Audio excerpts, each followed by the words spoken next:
E nós já estamos com o quadro Direitos e Deveres, que vem abordando essa semana uma temática muito forte e que colocou novamente em visibilidade o racismo em todo o planeta, né? Não vou nem dizer no Brasil. E para comentar um pouco mais sobre isso, para a gente refletir sobre esse assunto, essa temática, nós convidamos aqui a Kiki, né? Ela que vai se apresentar um pouquinho mais sobre o trabalho que ela desempenha, mas nós vamos estar falando justamente sobre o racismo para que haja mais conscientização da população que até mesmo nos assiste. Primeiramente, seja muito bem-vinda aqui no nosso Fala Cidade.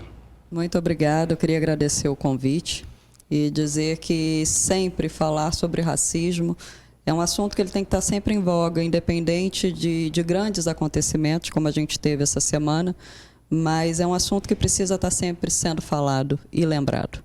E exatamente, infelizmente, inclusive, né, como a Kiki disse, né, costuma muito repercutir quando acontece algum fato isolado, não que seja tão isolado assim, mas com grandes artistas ou que aconteçam violência física, por exemplo, esses são os temas que a mídia mostra mais. Contudo, todos os dias há pessoas que sofrem esse tipo de racismo mais violento, se é que a gente pode classificar. Racismo é racismo e também é crime. Como é que a gente pode refletir sobre isso, aproveitando essa audiência do Fala Cidade e também o nosso público?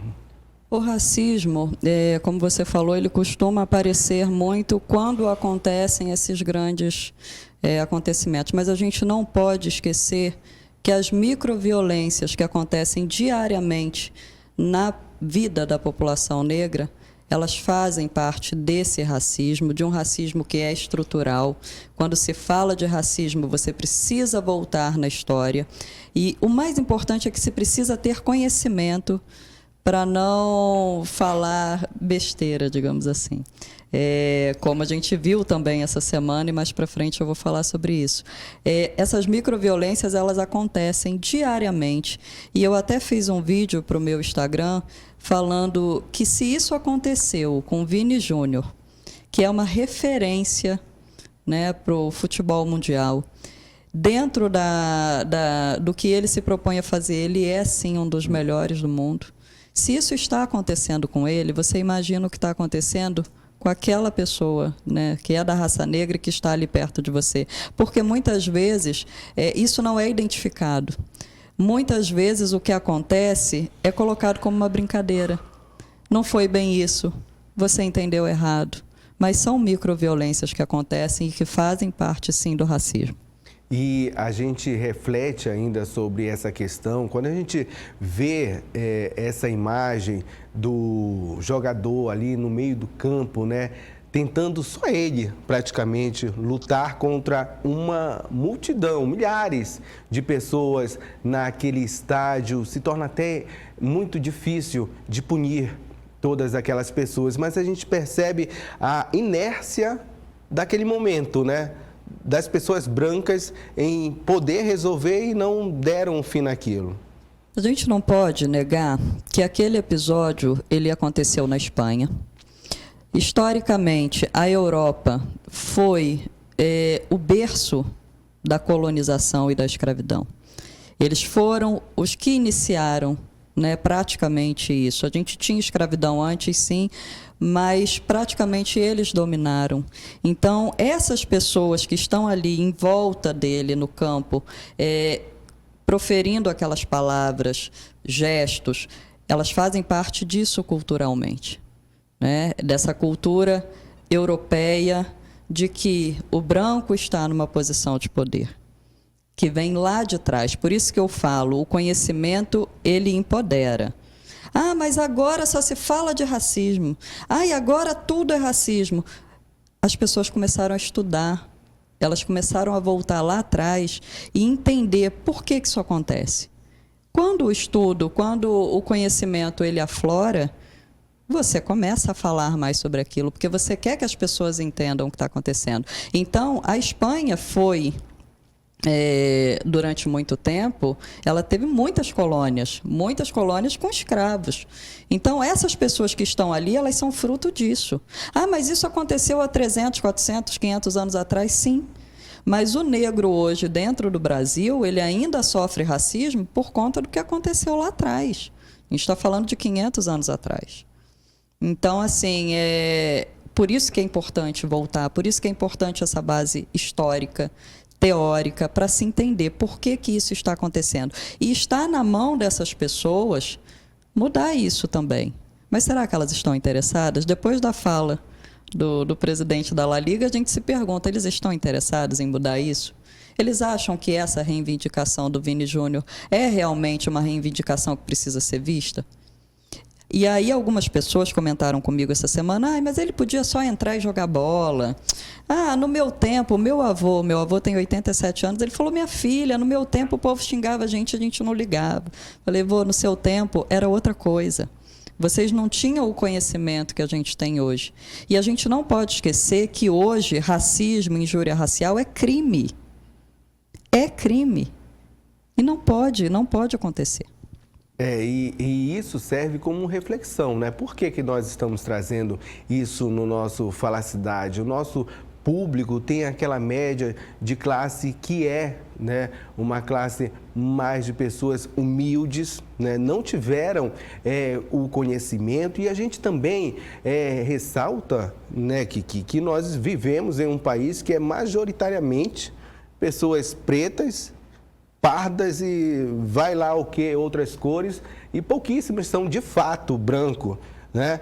E se nós formos para fora do nosso país, a pessoa que se considera branco aqui ainda é considerada preta lá, né? Então, a gente está num patamar que realmente não deveria nem existir esse tipo de tema, porque deveria ser normal a convivência e o entendimento de que cor não se debate, cor não seria um problema, mas é isso que nós estamos vivendo hoje. Como é que você vê? Será que, na sua visão de estudo, de concepção de mundo, a gente vai conseguir vencer isso tudo? Essa é a pergunta de milhões, né? Que eu não vou no momento ter a resposta. Isso que você falou, a gente está num país onde 56% das pessoas se autodeclaram, né, da raça negra. E aí, na raça negra, você entra os negros de pele retinta, os pardos, né, mestiços, eles entram nessa composição.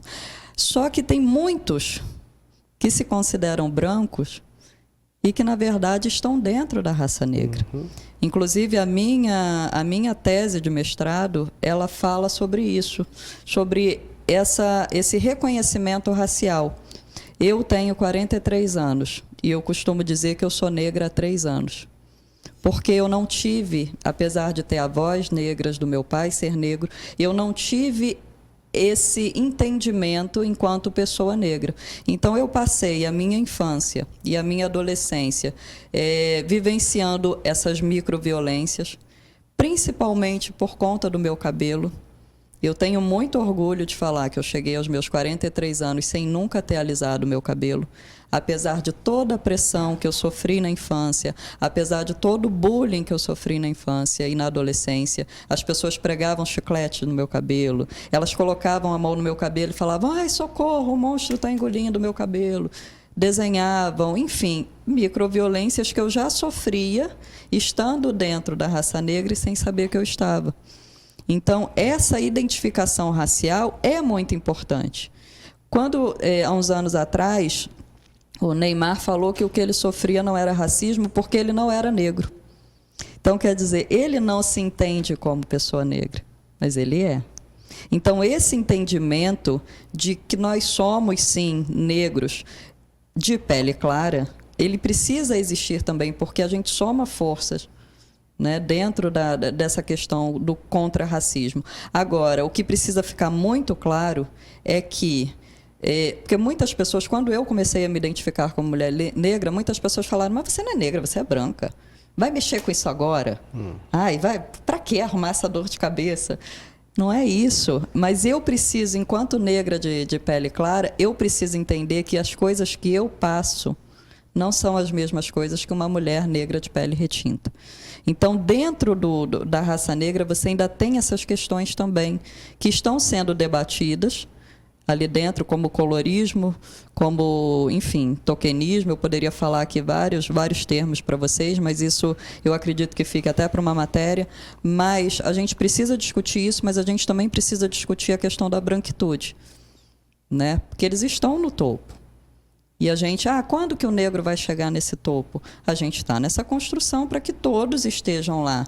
Você tem uma população de 56% de pessoas que se autodeclaram negras, mas você tem 3% de negros em escalas, em situações de poder, em locais de poder, né? Agora me fugiu o nome. Mas assim, como grandes diretores, grandes presidentes, né? Nesses cargos.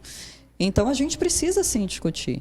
E a gente precisa ficar muito atento. Muitos brancos me perguntam, mas o que eu posso fazer? Você não pode ser só não racista. Tipo assim, eu não sou racista. Mas você precisa ser antirracista. Você precisa estudar, você precisa entender. Para você, por exemplo, não acreditar que existe racismo reverso, que não existe.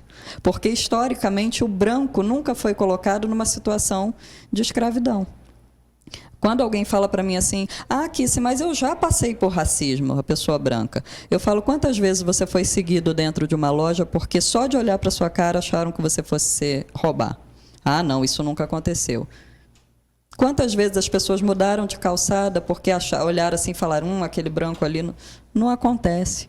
Então, a gente precisa, sim, parabéns pelo trabalho que vocês estão fazendo aqui, a gente precisa falar sobre isso, esclarecer sobre isso, porque está ali todo dia. E as nossas ações, elas precisam ser antirracistas todos os dias. Não só quando um Vini Júnior passa por isso.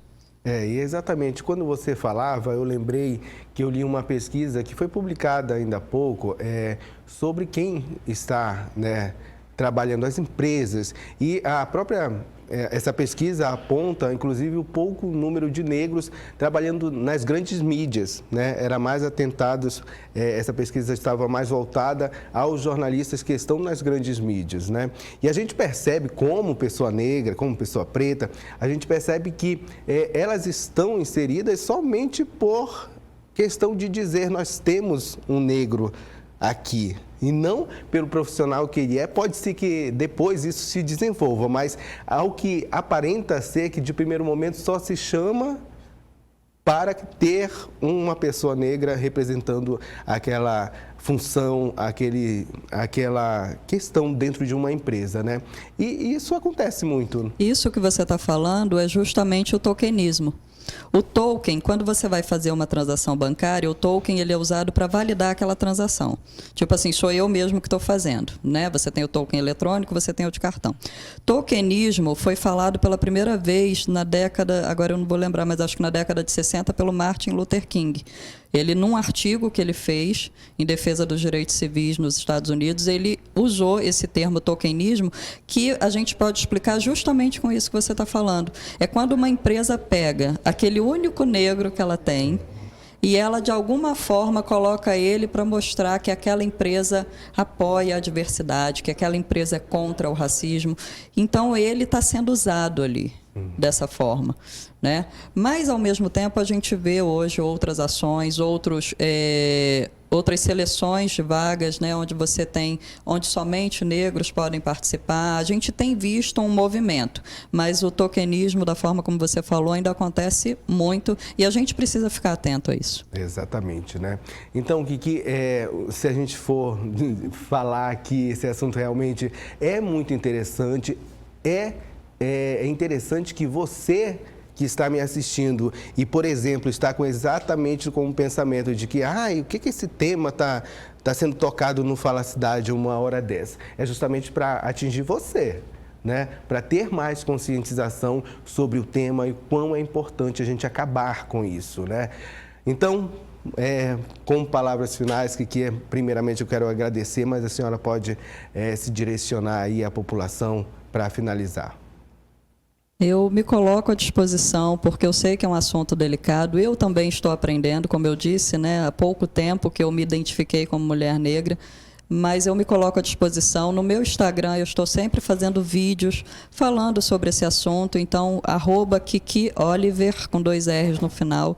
Podem me seguir lá, eu estou sempre colocando material. E se alguém tiver alguma dúvida, às vezes alunos que estão precisando falar sobre a questão do racismo na escola, pode me procurar, eu me coloco à disposição, porque a gente precisa falar sobre isso para não falar besteira. É exatamente isso, e ainda bem lembrado, né, na questão da educação, nos ensinos básicos que se refletem ainda essa questão, né, que é justamente ter palestras nessas escolas abordando esse assunto para esclarecer mais, porque a educação também tem que vir de lá, né, do fundo, para a gente ir acabando com isso. Muito obrigado. Certamente a gente ainda vai se encontrar muito para falar sobre esse e outros temas, tá bom? Muito obrigado pela participação aqui no nosso Fala Cidade.